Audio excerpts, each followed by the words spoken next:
Esta es Uniminuto Radio, HJKU, en Bogotá en los 14:30 AM y en Colombia y el mundo a través de uniminutoradio.com.co. También en Facebook, Twitter e Instagram a través de @Uniminuto Radio. La radio universitaria está aquí.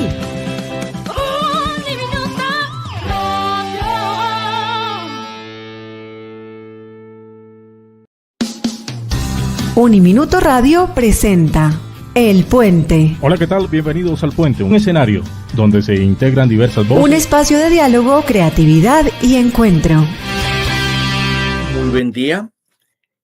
En el marco del Día Mundial de la Filosofía 2025, los saludamos en este espacio de El Puente de Marfil de Uniminuto desde la Comisión de Enseñanza de Filosofía de la Sociedad Colombiana de Filosofía. Y nos ha parecido que para celebrar este Día Mundial de la Filosofía, nada mejor que recordar a la pensadora alemana y norteamericana Hannah Arendt, ya que este 4 de diciembre próximo se cumplen 50 años de su partida, que tuvo lugar en Nueva York. Este programa está pensado para personas que no sean especialistas en filosofía y que quizás no conozcan o conozcan muy por encima a la pensadora, a Hannah Arendt. Así que antes de presentar a las magníficas invitadas que tenemos hoy en este conversatorio, voy a hacer una breve referencia, si ustedes quieren, biográfica de la autora. Hannah Arendt nació en Alemania en 1906. Ella era de una familia judía, se formó en filosofía con maestros como Martin Heidegger y Karl Jaspers, pero precisamente por su condición judía y también por sus ideas, fue perseguida, pues como tantos otros, por el régimen nazi y tuvo que exiliarse, y fue así como se radicó en Estados Unidos a partir de los años 40. Y la mayoría de su carrera la hizo desde Estados Unidos. Una pensadora muy influyente. Solamente me voy a permitir mencionar 3 obras de referencia, que son en los años 50, Los orígenes del totalitarismo, también en los 50, La condición humana, que digamos es un texto, podríamos decir, de antropología filosófica, y también en los años 60, quizás su trabajo más leído, más célebre, que se llama Eichmann en Jerusalén. Eichmann, por un criminal de guerra nazi que fue capturado por el Estado israelí y fue condenado a muerte por sus crímenes durante la guerra, su participación en el Holocausto.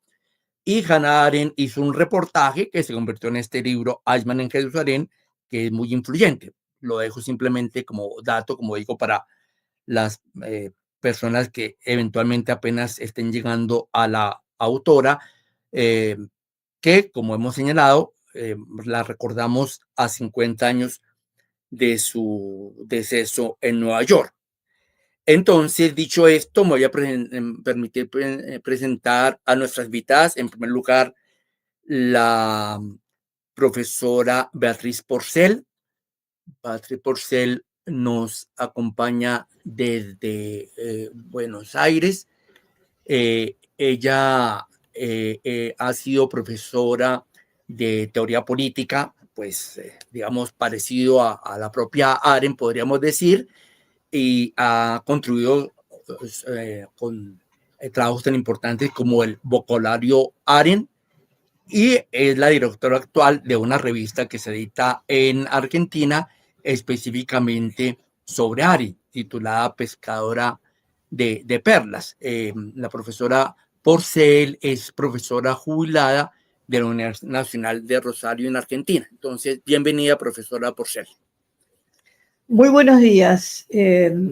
Muchísimas gracias, Leonardo, por la organización y por la convocatoria tan especial por estas fechas, y también muy honrada de compartir el encuentro con Juliana, con Elsa. Vamos a conversar entre nosotros un poco sobre esta mujer, ¿no? Muy especial cuando ella empieza su carrera académica, como Leonardo recién comentó, ser una mujer en las universidades norteamericanas era la única, ¿no? Eso es un dato importante, por lo menos para mí. Claro que sí. Entonces, como ya nos adelantó la profesora Beatriz, también nos acompaña la profesora Elsa Siu y la profesora Esther Juliana Vargas. La profesora Elsa Siu nos acompaña desde San José de Costa Rica. Ella es profesora de la Universidad Nacional de Costa Rica, es doctora en educación por la Universidad Pedagógica Nacional de Colombia, trabaja temas relacionados, entre otros, con la fenomenología del cuerpo y la enseñanza de la filosofía. Entonces, bienvenida, Elsa. Muy buenos días. Muchísimas gracias, Leonardo, por gestar este espacio en el que podemos compartir esta mañana. Y bueno, muy feliz de poder conversar con las colegas Esther Juliana y la profesora Beatriz, en especial en el marco de la celebración del Día Mundial de la Filosofía y bueno, recordando a Hannah Arendt, que es una autora que creería que continúa teniendo vigencia. Así es. Y pues le damos la bienvenida también a la profesora Esther Juliana Vargas, que actualmente se desempeña en la Universidad Distrital Francisco José de Caldas en Bogotá. Es doctora en filosofía por la Universidad de Antioquia y trabaja temas sobre enseñanza de filosofía, sobre filosofía de la universidad, entre otros. Entonces, bienvenida. Pues Leonardo, muchas gracias por esta invitación, por organizarlo todo y también muy honrada de compartir este espacio con la profesora Beatriz, que pues, su experiencia seguramente y su conocimiento serán muy importantes tanto para ella como para mí, como para la gran audiencia que nos estará escuchando en este momento. También al frente un agradecimiento que siempre nos abre un espacio a los miembros de la Comisión Educativa de la Sociedad Colombiana de Filosofía y bueno, muchas gracias. Y Elsa, por supuesto, que en los últimos años, no sé cuántos, ya varios, se ha dedicado a esta gran pensadora que tengo también mucho por aprender de mi colega y amiga Elsa. Noto el audio de Juliana un poco bajo para que tengas en cuenta. Y Vale. pues, en primer lugar, les pido un testimonio, si se quiere, personal, de cómo ha sido su relación vital y profesional con el pensamiento de Hannah Arendt. Entonces, por favor, me voy a permitir mencionarla por el nombre de pila. Por favor, Sí, Beatriz. por supuesto, sí. Bueno, en los años 90, una amiga, colega, me dijo un día, hay que leer a Arendt, así, directamente. Entonces compré inmediatamente La Condición Humana y aquí estoy, todavía, digamos, más de 30 años después, relacionada estrechamente con ella, ¿no? Y a partir de aquí, de esta lectura, estudio, interés, se fueron dando circunstancias propicias para el análisis y como fueron la incorporación a grupos de arendtianas y de arendtianos de acá de Argentina, de Brasil, después de Chile, de México. Se comenzó a ampliar la red de personas que estábamos y seguimos estando interesadas. Así que allí comenzó, y los temas que abordé y sobre los que escribí muchas veces fueron motivados por las convocatorias de los encuentros, como Hannah Arendt y sus interlocutores, Hannah Arendt, lectora de los autores de la tradición clásica, o los efectos del terrorismo de Estado aquí en Argentina. Y como mencionó Leonardo, en el 2016 edité ese libro, que todavía es un libro que se sostiene en el 2016, el vocabulario Arendt, donde hay entradas de diccionarios de especialistas de Francia, de Argentina, de Brasil, de España, e inclusive una colega colombiana que es Laura Quintana, ¿no? Digo, para hacer una referencia al país que en este momento nos está acogiendo con esta conversación. Sí, claro que sí, pues usted ha sido clave en la recepción de Exacto. Arendt en nuestra región. Y en el caso de Elsa, ¿cómo ha sido tu relación con Arendt? Pues realmente el gran espacio al que yo me dedico es la fenomenología, y particularmente la fenomenología del cuerpo, de raíz husserliana.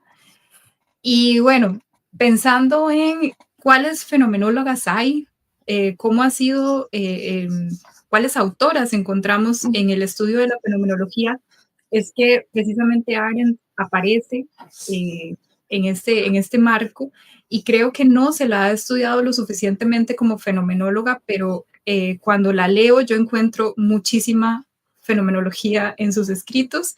Y bueno, fenomenología, para que quienes tal vez no estén familiarizados con el término, pues viene de esta constitución de sentido que es la más próxima que tenemos nosotros, ¿verdad? En nuestra relación entre la vida, el mundo, el cuerpo, y precisamente, además, pues para encontrar estructuras o alguna suerte de suelo común desde el cual todas y todos podemos hablar. Entonces, Arendt aparece en mi vida precisamente cuando estoy en esta indagación por mujeres fenomenólogas, pero además porque la fenomenología de Husserl tal vez no abarca todos los temas de mi interés, especialmente el de la educación. Y por supuesto, si uno quiere entrar hacia problemas que son de raíces más políticos, y Arendt sí, en Arendt he encontrado una respuesta, digamos, o un marco de discusión para poder abordar esos temas, especialmente en el nexo entre educación y autoritarismo. De manera que esa ha sido mi historia con Arendt. Muchas gracias. ¿Y en el caso de Esther Juliana? Bien, pues la verdad es que yo también tuve una aproximación un poco, no sé cómo decirlo, no fue autoconducción, sino que me la encontré en mi proceso de formación. Yo, antes de hacer mi doctorado en filosofía en la Universidad de Antioquia hace muchos años, inicié un doctorado en educación que no terminé porque me fui a hacer otra cosa, otros estudios en Holanda, y dejé ese doctorado en educación previamente iniciado, lo dejé en punta y ya lo terminé. Pero en uno de los cursos que tuve en el doctorado en educación, que Elsa sí terminó, es el de la pedagógica, y que además con muchos laureles, tuve un curso en el énfasis en filosofía, que orientó el profesor Julio César Vargas, que es otro de los lectores importantes de Hannah Arendt en nuestro texto. Y allí me la encontré. Recuerdo que la primera lectura que tuve en ese curso fue el texto que se encuentra en Ensayos de Comprensión, la entrevista, que es con el que se abre ese volumen. Y a mí me explotó la cabeza, digámoslo así, o me movió más bien el corazón antes que la cabeza, lo debo decir, porque encontré a una mujer muy posicionada como mujer pensadora, sin tener que conceder a teorías muy etiquetadas sobre lo que significa ser mujer pensadora. Y a mí eso me encantó porque, por supuesto, con el mayor respeto por la teoría feminista y todo el agradecimiento que uno le puede tener al feminismo en todos los contextos, yo siempre he tenido una sensación de que no necesito ser feminista para ser mujer filósofa, digámoslo así.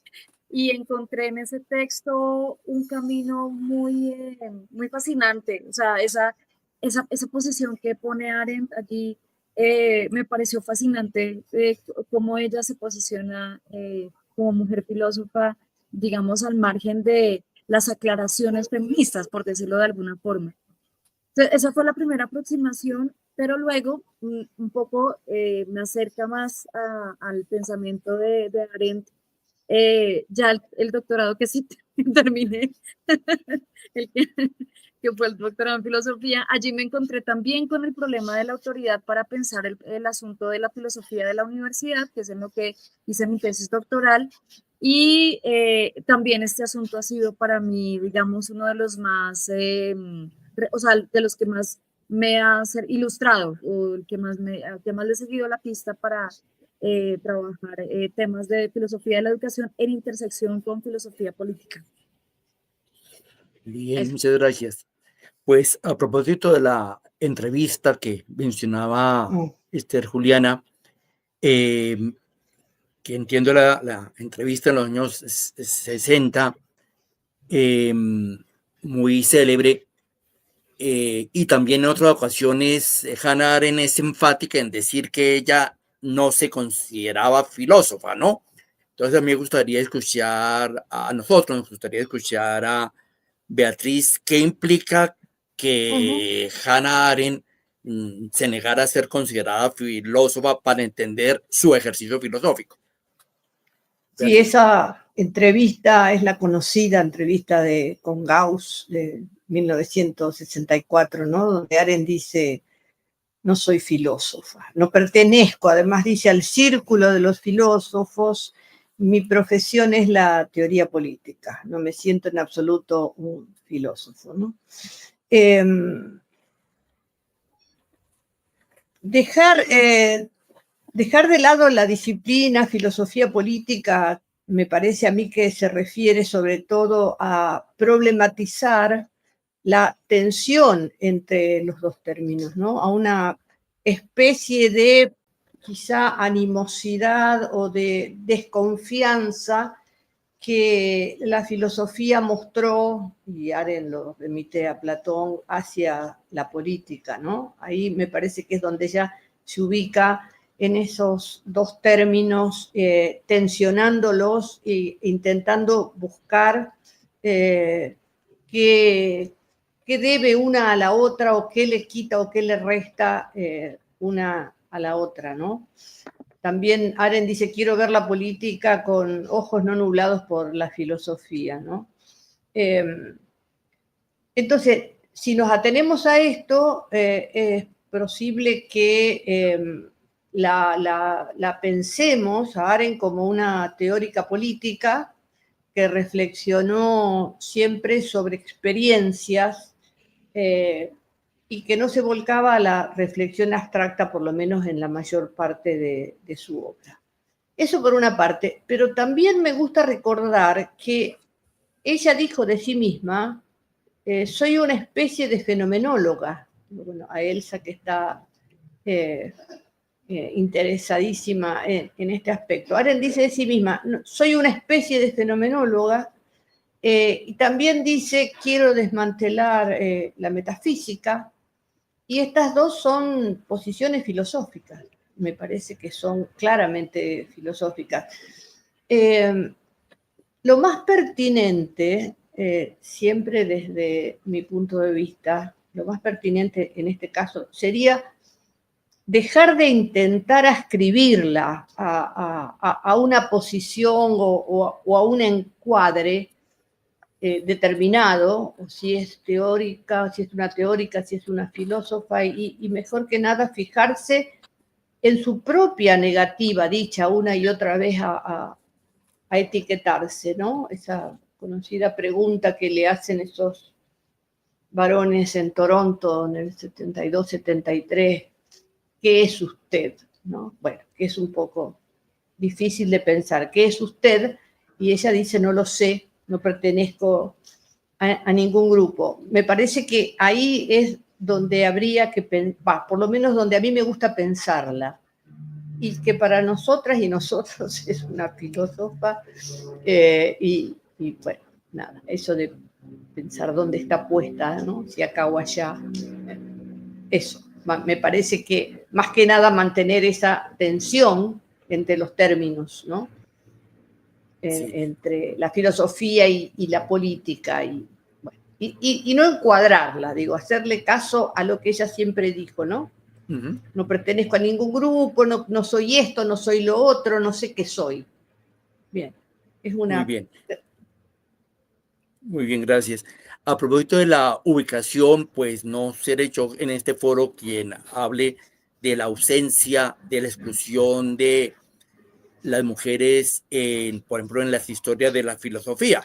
Y digamos que Hannah Arendt, sin embargo, es la autora contemporánea que más claramente ha entrado en el canon. Y eso es reivindicado por diversas visiones feministas. Sin embargo, recogiendo algo que también mencionaba Esther Juliana, entiendo que Hannah Arendt se negó a ser considerada feminista. Entonces, no sé si ahí también haya una tensión. Elsa, por favor. Sí, este quizás yo creo que es el tema más polémico. Como bien lo mencionaba, pues Esther Juliana, es una cuestión muy particular cuando ingresamos a la lectura de Hannah Arendt, porque en efecto ella no se consideraba a sí misma como feminista, pero además en su teoría abiertamente no se puede encontrar una dirección, ¿verdad?, sobre la cuestión del género o sobre la condición femenina. Y siempre que parece que la autora va a ingresar a este tema, un poquito se escabulle. Entonces, para el feminismo no podemos decir que Hannah Arendt es una figura cómoda, más bien es sumamente incómoda, quizá para una política feminista, particularmente por la distinción teórica que ella hace entre el espacio público y privado. Para Arendt, ¿verdad?, el espacio privado es el espacio de la familia y el espacio de la familia es el centro de la desigualdad. ¿Por qué? Porque estamos dentro de la familia siempre pensando en la continuidad, ¿verdad?, de el núcleo familiar, de la conservación ¿verdad?, biológica de cada uno de los seres a los que pertenecemos pues en este espacio, y sobre todo de la administración de la vida, ¿verdad?, de la vida más básica en sus términos, ¿verdad?, de la comida, de la labor, qué sé yo, ¿verdad?, el descanso, etc. En cambio, la esfera pública es a donde se ubica la actividad por excelencia, ¿verdad?, que es una actividad que nos lleva a la acción. Y es una acción que está ligada a la palabra y justamente a esta reunión común entre todos con el mundo, y es ahí donde aparece la noción de pluralidad. Ahora, es muy interesante y aquí hay que subrayar que Arendt necesita separar el espacio de la vida privada del espacio público precisamente por la experiencia que ella ha tenido con el autoritarismo, ¿verdad? O mejor decirlo de esa manera, con el totalitarismo pues alemán, que se insertó en la esfera privada precisamente para separar a sus miembros, aislarlos, ¿verdad?, dejarlos en soledad, manipularlos desde dentro, ¿verdad?, del núcleo familiar, y pues esto, es decir, el totalitarismo no solamente persigue desde el ámbito político, ¿verdad?, o desde la acción política, sino también se inserta desde los núcleos más privados de nuestra vida para desde ahí causar terror. Y entonces en los estudios sobre totalitarismo, precisamente Arendt necesita o ve que es necesario más bien separar la esfera pública de la privada. Sin embargo, es interesante porque los estudios feministas actuales, ¿verdad?, o los estudios de género, sí vuelven la mirada a Arendt, como decía el profesor Leonardo Tovar.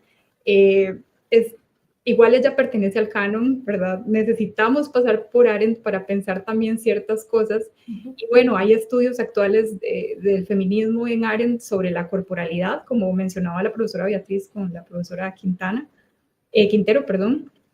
La corporalidad, el problema, por ejemplo, de la subjetividad femenina, la experiencia, la opresión, la emancipación, la pluralidad, ¿verdad?, la acción de la palabra y sobre todo el concepto que a mí me apasiona, que es el de natalidad, que es sumamente interesante porque es el concepto que parece servir de enlace entre esta esfera pública y privada.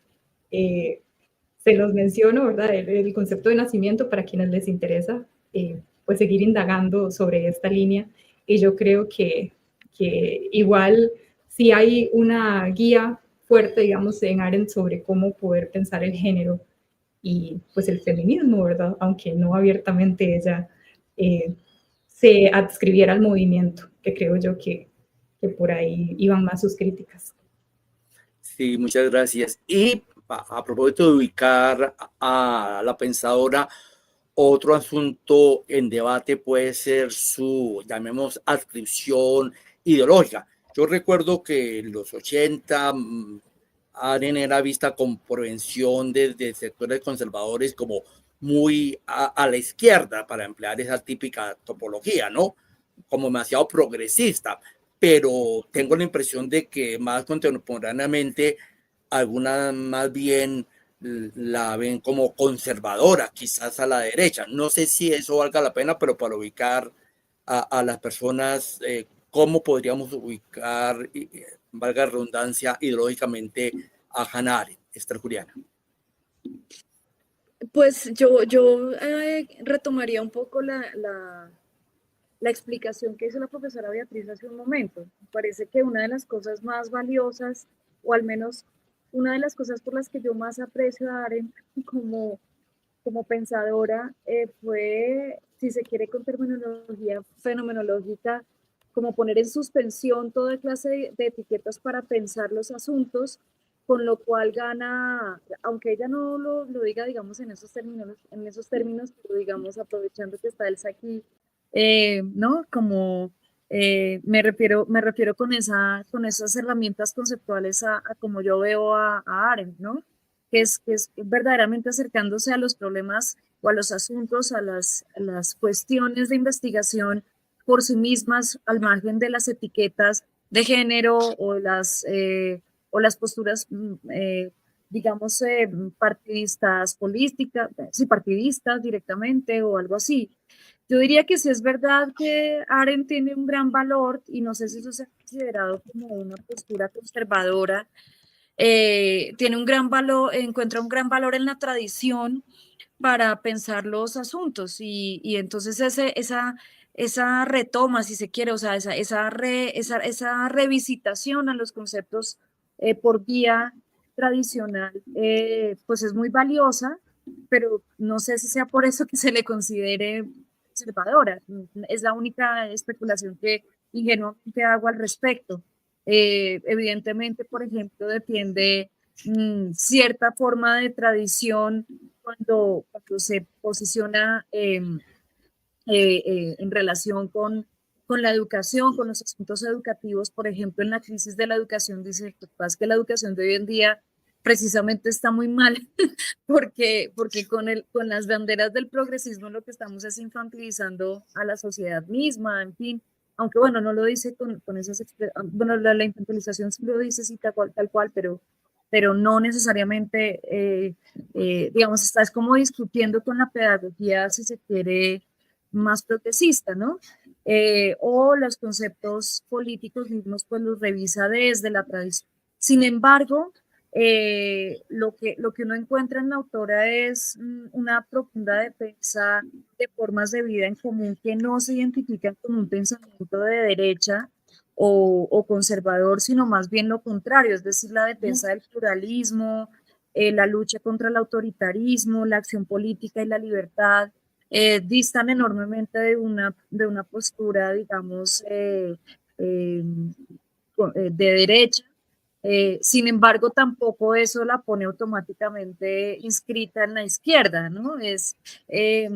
Y yo diría que en suma, lo que nos enseña es una actitud crítica y argumentada frente a la realidad, más allá de las etiquetas o los cánones, ¿no? Y eso yo creo que entraña un gran valor en el pensamiento de Arendt, no solamente por el contenido de sus indagaciones, sino por su manera de proceder investigativa, que es verdaderamente científica, si se quiere, ¿no? Es decir, yendo a los asuntos al margen de las etiquetas o de los cánones. Sí, gracias. Creo que aquí puede venir a cuento una expresión de ella también, que era pensar sin muletas, ¿no? Exacto, Como han eso. mostrado las tres. Y por supuesto, siéntanse libres de recoger lo que señalen sus interlocutoras. Bueno, pues precisamente recogiendo algo de lo que ya señalaba Esther Juliana, quizás el texto más influyente de su primera etapa que mencionamos en el inicio es Los orígenes del totalitarismo, influyente en diferentes espacios de la discusión política, pública, más allá incluso de la filosofía en sentido estricto. Y pues Arendt cuestiona el totalitarismo, tanto de izquierda como de derecha, si queremos emplear esa topología, y defiende, como se acaba de señalar, el pluralismo, la posibilidad de vivir en común siendo distintos. Pero lo que uno observa en el momento en que estamos recordando los 50 años después de su deceso, que lo que reina en el mundo es el autoritarismo de diferente vertiente. Entonces, no sé si 50 años deberíamos decir que el pensamiento político de Arendt fracasó porque su crítica al totalitarismo y autoritarismo no evita que estemos signados por eso en el mundo y en diferentes países. Profesora Beatriz. Sí, por supuesto que compartimos que Arendt fue una crítica de los totalitarismos, de toda forma de dominación, de la violencia, de toda forma autoritaria de gobierno, ¿no? De esos extremos. Pero también fue una crítica del liberalismo, una crítica de la sociedad de masas, de la sociedad de consumo, de la entronización de lo social sobre lo político, de los partidos políticos tradicionales. Pienso fundamentalmente en el último capítulo de Sobre la Revolución, donde hay una crítica muy clara, muy definida hacia la representación en las democracias liberales, justamente porque anulan la participación de las ciudadanas y de los ciudadanos, ¿no? El tema es que en nuestro mundo actual el avance indiscutido de las derechas, de las ultraderechas en algunos casos, de los llamados nuevos fascismos, es evidente. Nosotros mismos en Argentina en este momento, esas recetas neoliberales extremas que erosionan, en términos arendtianos, erosionan lo político en lo que hace a la libertad, la pluralidad, a la participación. Ahora, no sé si yo diría que el mensaje político de Arendt fracasó o que podemos pensarlo en esos términos. Arendt en algún momento dijo, quiero compartir y no adoctrinar. Entonces, esa idea de que lo que ella escribía era provisional, o como recién se refirió Leonardo, el gesto de pensar sin asideros, sin barantillas, ¿no? Pensar todo de nuevo. Y es cierto que esa amenaza que se sigue, esa sombra amenaza de gobiernos de derecha, y en algunos casos ya no amenazas, sino presencias reales, es muy evidente, pero también hay un motivo para pensar exactamente lo contrario, ¿no? Pienso en el final de Orígenes del totalitarismo, cuando Arendt advierte que esa forma de dominación fue practicada, se llevó adelante y por lo tanto queda siempre como una posibilidad, pero después dice también, y aparece ahí el preciosísimo término natalidad, del que hablaba recién la colega, y la esperanza que esa renovación y la aparición siempre de lo nuevo pueda traer justamente lo nuevo,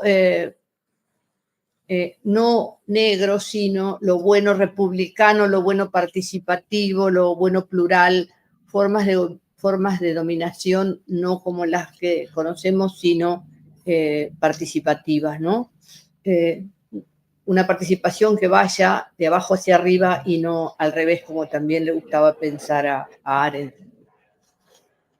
Entonces, las dos cosas, ¿no? Es cierto que la sombra está y lo oscuro está, pero la categoría de natalidad, ¿no? La del comienzo, ¿no? Y la llegada al mundo de los nuevos, es algo en lo que Arendt siempre insistió como para pensar que, bien, hay otra manera de vivir juntos.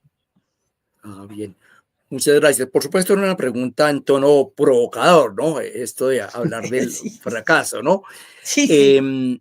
Y pues en ese orden de ideas, pues Arendt se trata como todo pensador, toda pensadora, más que de leerlos, se trata, si ustedes quieren, de aplicarlos.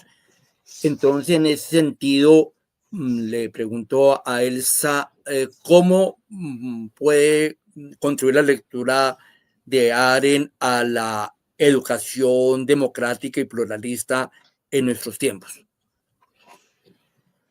Bueno, yo creo que es muy interesante pensar la educación ciudadana desde Arendt.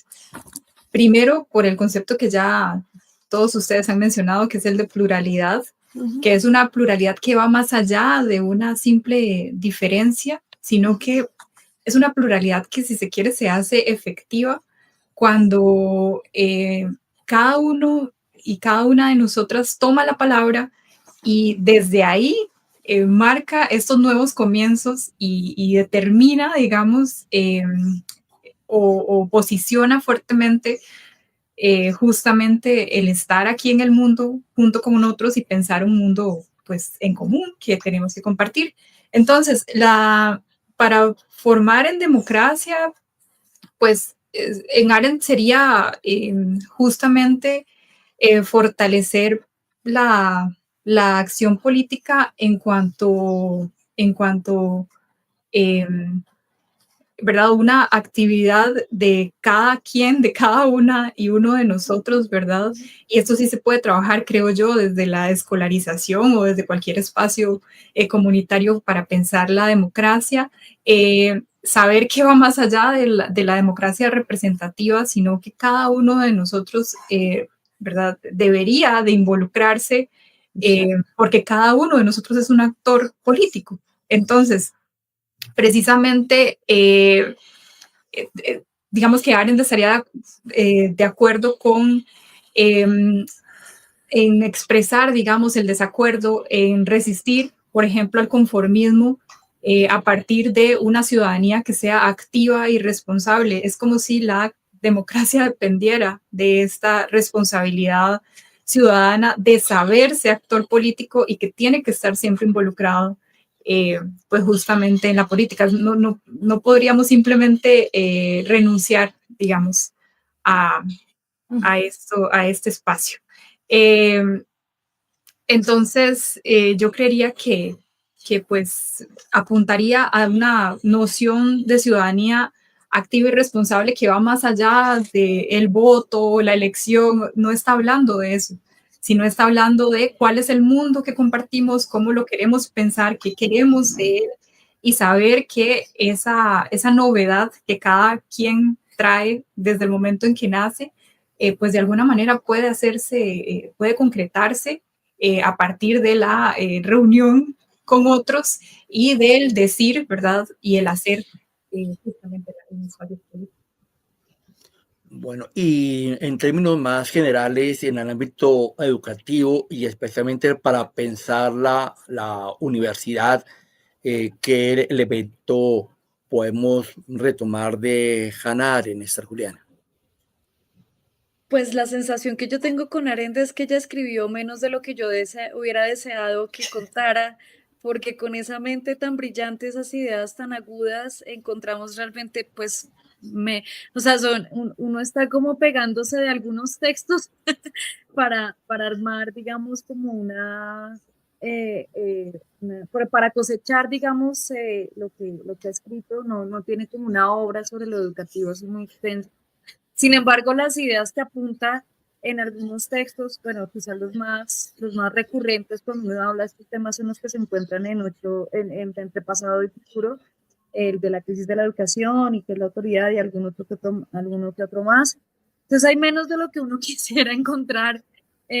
Sin embargo, son muy sustanciales en el plano en general del ámbito educativo. Creo que haber como reconocido la diferencia que se encuentra de roles en en el ámbito educativo, también los cuestionamientos que hace ella sobre si lo educativo está en lo político, en lo prepolítico, eso es muy útil de verdad o sea, nos da muchas luces para estas discusiones que hoy en día son muy candentes en el ámbito educativo. No sé cómo será en Costa Rica y en Argentina, pero aquí en Colombia hay una idea extendida de que la educación requiere de mucha acción política, al tiempo que está la idea de si en verdad tenemos la universidad como un lugar de política. Pues no, yo me atrevería a decir, pero espero amables correcciones de mis colegas, yo me atrevería a decir que con Arendt uno defendería ese espacio como prepolítico, netamente. Sin embargo, bueno, esos son como algunos de los elementos que creo que son muy interesantes hoy para la discusión en el ámbito universitario, cuando uno trabaja estos temas en los cursos de filosofía de la educación, por ejemplo, o en cursos de pedagogía o historia de la educación, algo así, con los estudiantes. Esto realmente es muy apasionante. Las discusiones se cualifican enormemente cuando uno empieza a integrar los argumentos que nos presenta la autora en el aula de clase. A mí en lo personal siempre me ha gustado mucho el texto de la crisis de la educación. Creo que es una crítica a la pedagogía, digamos, autoestructurante desde la filosofía y desde la teoría política, muy interesante. Ese texto además pues problematiza la infantilización de la sociedad que hoy en día está todavía más extendida, incluso que en tiempos que vivió esta gran pensadora, y creo que eso es muy interesante. A mí me sorprende ver a mis estudiantes de pregrado leyendo esto de la crisis de la educación, y uno se espera que ellos defenderían más este tipo de educación a la medida del sujeto, porque es como lo que está más extendido, si se quiere, o más normalizado. Sin embargo, llegan a clase diciendo, uy, no, esta perspectiva es muy importante porque, digamos, el efecto digamos, de no enseñar un mundo ya hecho para transformarlo, por supuesto, sino un mundo a la medida de cada quien, es terrible.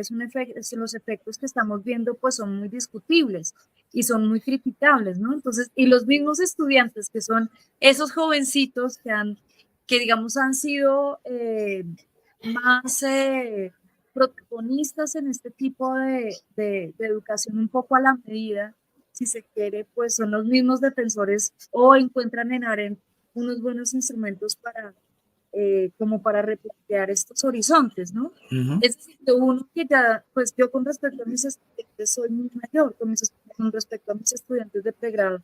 Entonces yo digo, bueno, sí, que yo esté de acuerdo con eso, me parece no, porque yo no tuve una educación a mi medida, sino una educación sobre un mundo hecho, ¿no? Digamos, para transformar, duda. Pero los estudiantes no han sido efecto de una educación a la medida. Y ellos sí echan de menos lo otro, ¿no? Entonces, esto me parece desconcertante y por supuesto muy apasionante desde ese punto de vista. Luego, y en lo personal, para hacer los estudios sobre filosofía de la universidad, que es en lo que estamos trabajando hace algún tiempo, Elsa también lo está trabajando hace unos años, esos textos son muy potentes para, como bisagras, si se quiere, entre la filosofía de la educación y la filosofía política, que para mí, particularmente el concepto de autoridad ha sido muy potente para ver dónde es que estamos, porque, digamos, porque las dos cosas se la juegan cuando hablamos de la universidad como una institución social, institución de conocimiento, pero también una institución, digamos, con un efecto político o afectada políticamente, etcétera. Muy, muy apasionante.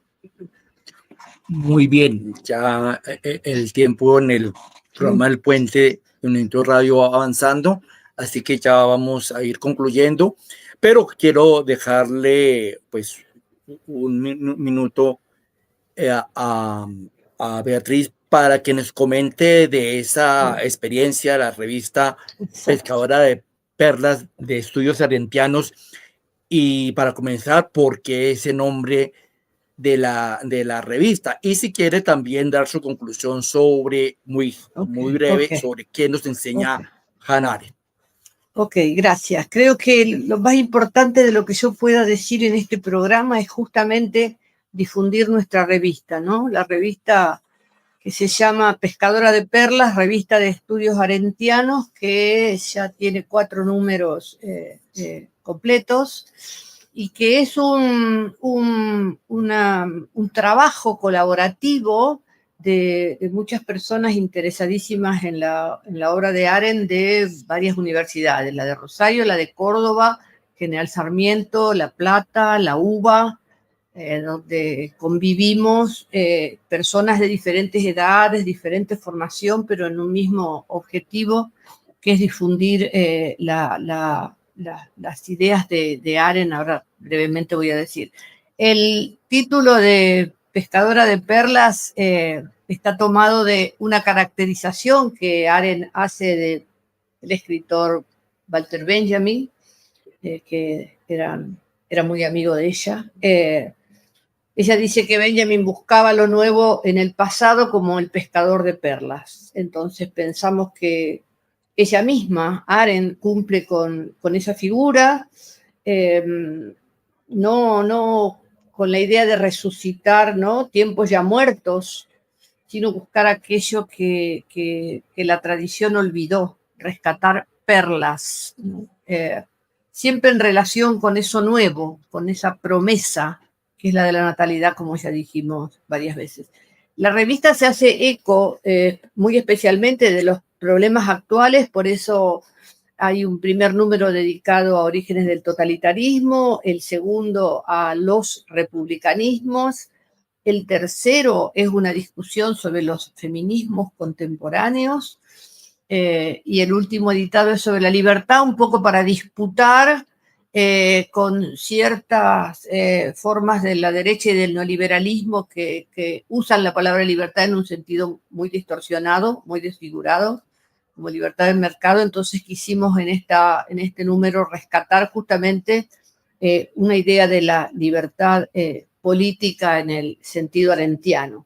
Yo invito a todas las personas que puedan ver este programa a entrar en la revista. Es muy fácil poniendo en la web Pescadora de Perlas, revista de estudios arentianos, y ahí van a encontrar la convocatoria para el próximo número y está todo disponible, y es una revista que nos llena de orgullo a quienes la hacemos. Y por último, para hacer un cierre entre comillas, es justamente decir que la actualidad del pensamiento de Arendt no significa entregarse a un culto erudito, a un culto académico, sino confrontar justamente su obra y sus ideas con las experiencias.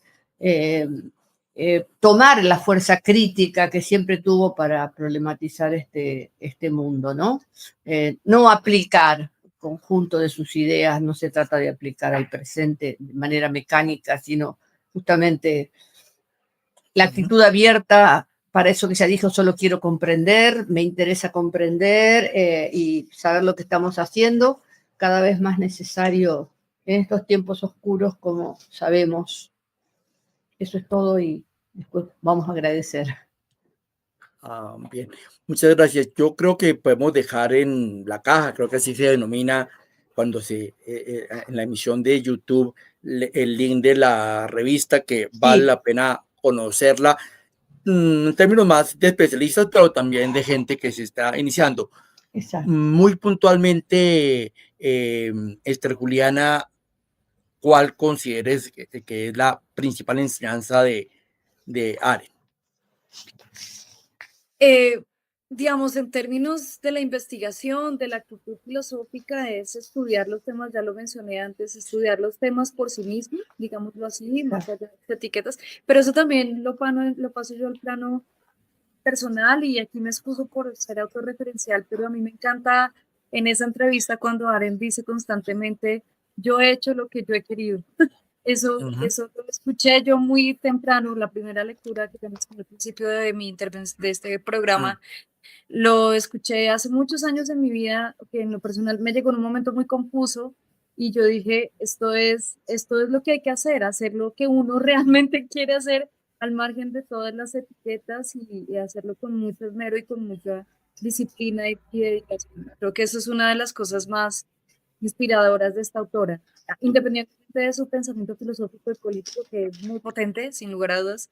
En lo personal, admiro su vida como pensadora precisamente por esta independencia y libertad de pensamiento. Y Elsa, para finalizar. Bueno, a mí me ha interesado muchísimo Arendt, no lo mencioné antes, por la vuelta o el vuelco hacia el autoritarismo que está teniendo la región centroamericana. Uno de los casos que he estudiado en los últimos años ha sido el de Nicaragua, y cómo en menos de 3 años se cerraron 30 universidades por órdenes gubernamentales. Y retomando las palabras de la profesora Beatriz, más que quedarme en lo que Arendt dijo, he intentado ver cuáles son las posibilidades de su pensamiento para extenderlas hacia lugares que quizá ella no exploró, y he retomado el concepto de natalidad para mostrar cómo las universidades que son tomadas por el autoritarismo también limitan las estructuras de natalidad que Arendt había pensado, ¿verdad? Impiden la memoria, ¿verdad? El acoger la tradición, ¿verdad? La limitan, ya no se puede estudiar. Además de eso, limitan que cada quien pueda decir y actuar según libremente lo considere. Y, por supuesto, persigue el origen más biológico de la natalidad, que es la vida humana, ¿verdad? Las opciones son eliminar al cuerpo de la persona, ¿verdad? Matarlo, eliminarle la ciudadanía, es decir, negarle su capacidad, su agencia política, y, bueno, los expulsan como apátridas, ¿verdad? De su propio país, les niegan el poder obtener un título universitario. Y bueno, esta situación, creo yo que si volvemos a Arendt, es muy rica de estudiar. Entonces, es esta línea la que yo, pues en los últimos años he recogido y que me parece apasionante desde nuestra autora.